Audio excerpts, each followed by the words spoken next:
de Guy de Maupassant. Cauchemar. J'aime la nuit avec passion. Je l'aime comme on aime son pays ou sa maîtresse, d'un amour instinctif, profond, invincible.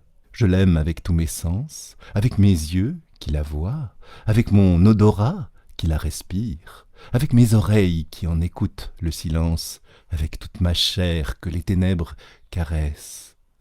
Les alouettes chantent dans le soleil, dans l'air bleu, dans l'air chaud, dans l'air léger des matinées claires. Le hibou fuit dans la nuit, tache noire qui passe à travers l'espace noir, et, réjoui, grisé par la noire immensité, il pousse son cri vibrant et sinistre. Le jour me fatigue et m'ennuie, il est brutal et bruyant. Je me lève avec peine, je m'habille avec lassitude, je sors avec regret. Et chaque pas, chaque mouvement, chaque geste, chaque parole, chaque pensée me fatigue, comme si je soulevais un écrasant fardeau. Mais quand le soleil baisse, une joie confuse, une joie de tout mon corps m'envahit. Je m'éveille, je m'anime. À mesure que l'ombre grandit, je me sens tout autre, plus jeune, plus fort, plus alerte, plus heureux. Je la regarde s'épaissir, la grande ombre douce tombée du ciel. Elle noie la ville comme une onde insaisissable et impénétrable. Elle cache, efface, détruit les couleurs, les formes, étreint les maisons, les êtres, les monuments de son imperceptible toucher. Alors, j'ai envie de crier de plaisir, comme les chouettes, de courir sur les toits, comme les chats, et un impétueux, un invincible désir d'aimer s'allume dans mes veines. Je marche, tantôt dans les faubourgs assombris, tantôt dans les bois voisins de Paris, où j'entends rôder mes sœurs, les bêtes, et mes frères, les braconniers. Ce qu'on aime avec violence finit toujours par vous tuer. Mais comment expliquer ce qui m'arrive? Comment même faire comprendre que je puisse le raconter? Je ne sais pas, je ne sais plus. Je sais seulement que cela est. Voilà. Donc, hier? Était-ce hier? Oui, sans doute, à moins que ce ne soit auparavant, un autre jour, un autre mois, une autre année, je ne sais pas. Ce doit être hier, pourtant, puisque le jour ne s'est plus levé, puisque le soleil n'a pas reparu. Mais depuis quand la nuit dure-t-elle?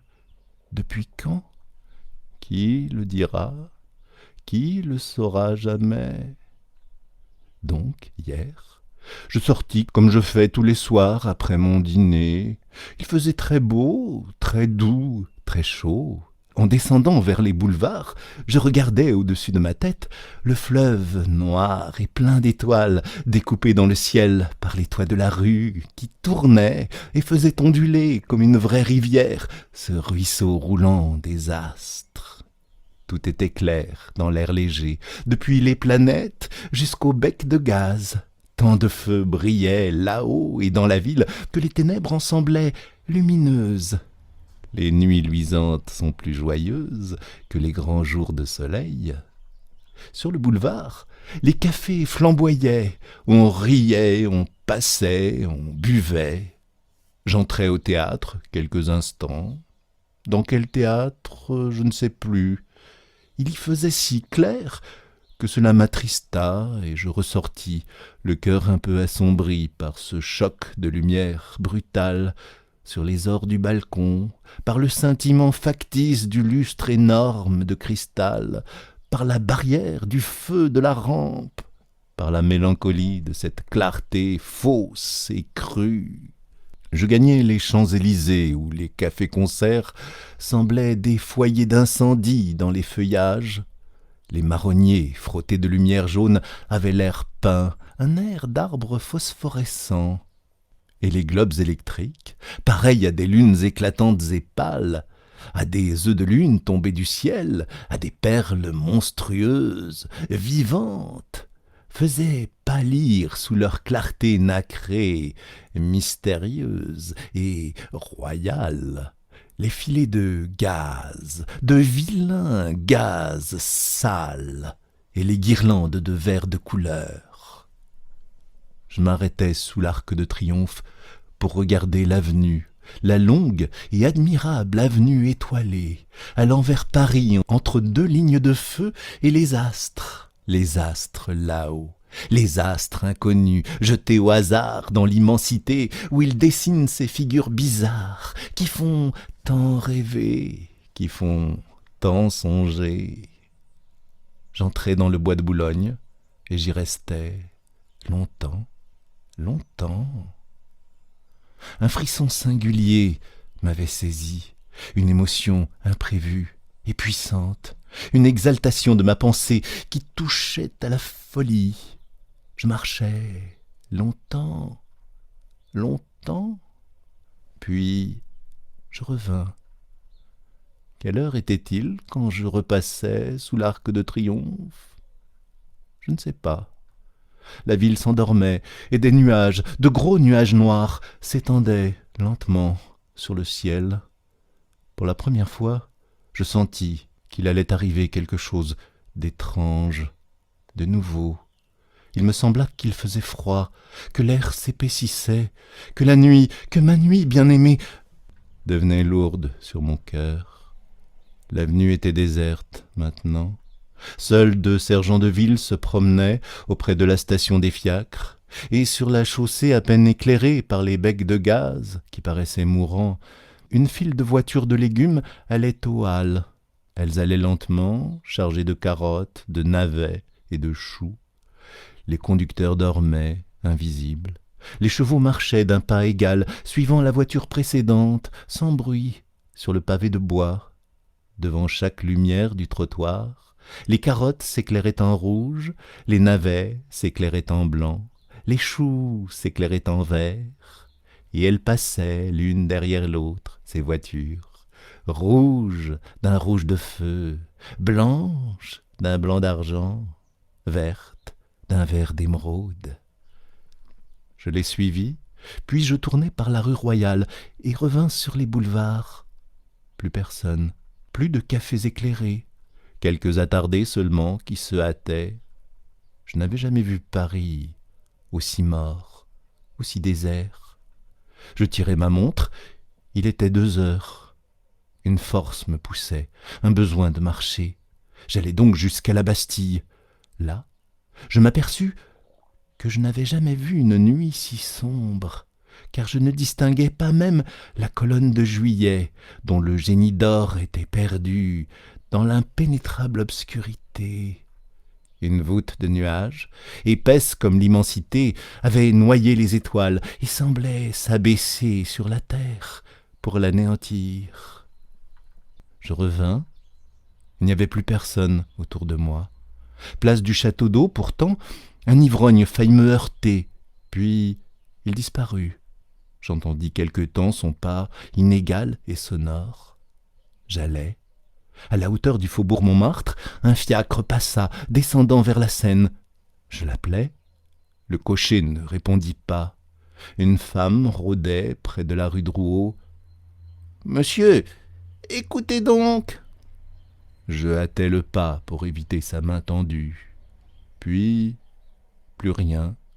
Devant le vaudeville, un chiffonnier fouillait le ruisseau. Sa petite lanterne flottait au ras du sol. Je lui demandai « Quelle heure est-il, mon brave ?» Il grogna « Est-ce que je sais? J'ai pas de montre. » Alors, je m'aperçus tout à coup que les becs de gaz étaient éteints.